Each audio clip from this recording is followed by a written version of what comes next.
Today we're making some Portuguese style clams with some garlic, white wine and coriander. Very simple. It's one of my favorite ways to enjoy clams. So first, we want to make sure we get rid of the sand and the dirt from the clams. What we want to do is we take a bowl and we add some salt and water. You don't have to make this as salty as the sea, just a bit of salt would do. Now the way I like to do this is after about 15-20 minutes, instead of just pouring the water away, I take the clams out to see whether there are sands at the bottom of the bowl. And if they are, I do another round. If it's clear, we start cooking. About 15 minutes. Alright, after 15 minutes, we have some very clean clams. Now, let's cook. We're gonna bring the pan to a moderate heat and we're gonna sweat some garlic. What differentiates the Portuguese style clam from the Italian is the use of coriander. I mean, if you do exactly the same but add some parsley, that's practically vongole for you. But the principle in terms of cooking clams remains the same across countries. You want them to steam gently in their own juices. That way you minimize dilution. I like them really garlicky, but that's a personal preference. Add some olive oil. Be generous with your olive oil. You slice them quite thin.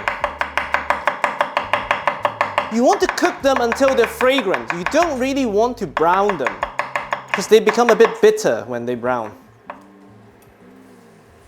I'm not adding salt at this point because I want to gauge how salty the clams are, and you can always adjust at the end. Now you can smell the fragrance of the garlic. That's when you know you're ready. You just add the clams. Do it by hand, don't pour it, otherwise you're adding unnecessary liquid to the pan. Ideally, they form one relatively even layer. Perfect. And to that, we add some dry white wine. And this will emulsify with the clam juices, forming a liquid that's primed for good bread.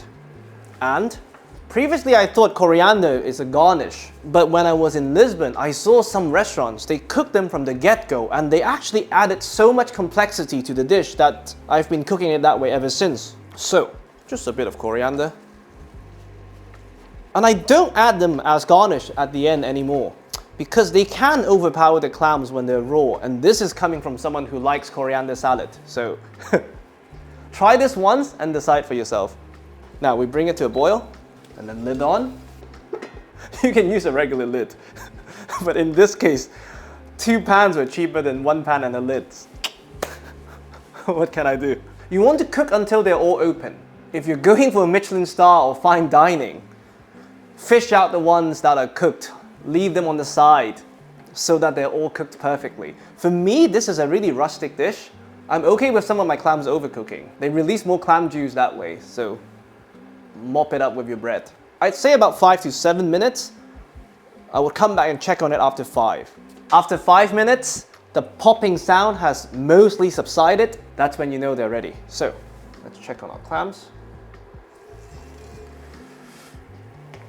Are they ready? Yes. We'll rotate them a bit.